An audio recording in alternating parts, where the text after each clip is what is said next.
Hello and welcome to Motovlog 17, and today I'm going to be talking about the things I'd wish I'd known before my first motorcycle camping trip.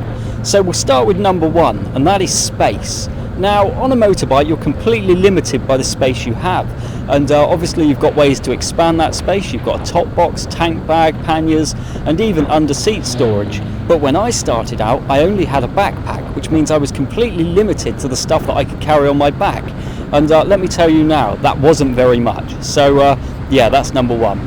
Number two, only take what you need. Now this is a bit of a follow-on from number one, but you should really only be taking what you're going to use and what you need. I used to take with me Bluetooth speakers, tablets and loads of other gadgets, and I never used them. They were just pointless space-taking items. So yeah, cut your luggage down, only take what you need, and it makes life a lot easier. And one thing people don't account for is food and clothes. That takes up at least 1/3 of your overall space, so when you're packing, bear that in mind. Number three, always bring a side stand plate.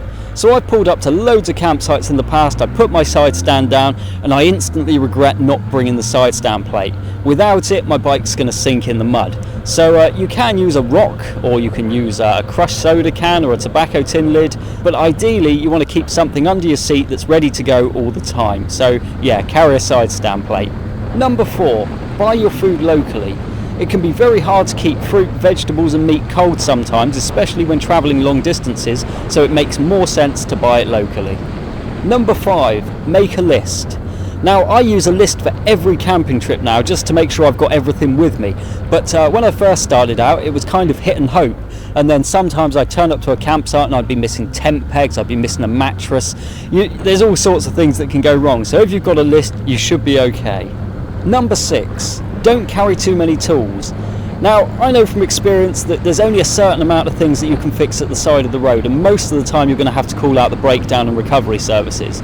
So the only genuinely useful things you need to carry with you is a tyre plug kit, a bit of spare fuel hose and some chain adjustment tools, maybe a bit of oil to spray on your chain, but that is pretty much all you can do at the side of the road.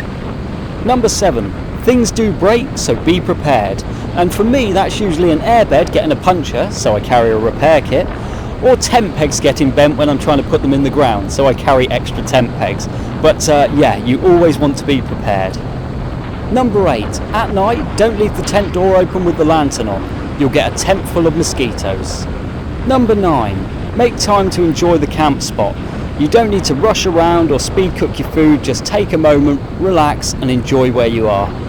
And finally, number 10, you can have the best waterproof tent on the market, but still when it comes to packing away in the rain, you're going to be putting a wet tent with all your nice dry goods. So make sure when you pack away, you keep the tent separate. And that's 10 things I'd wish I'd known before I started my first motorcycle camping trip. Thanks for watching.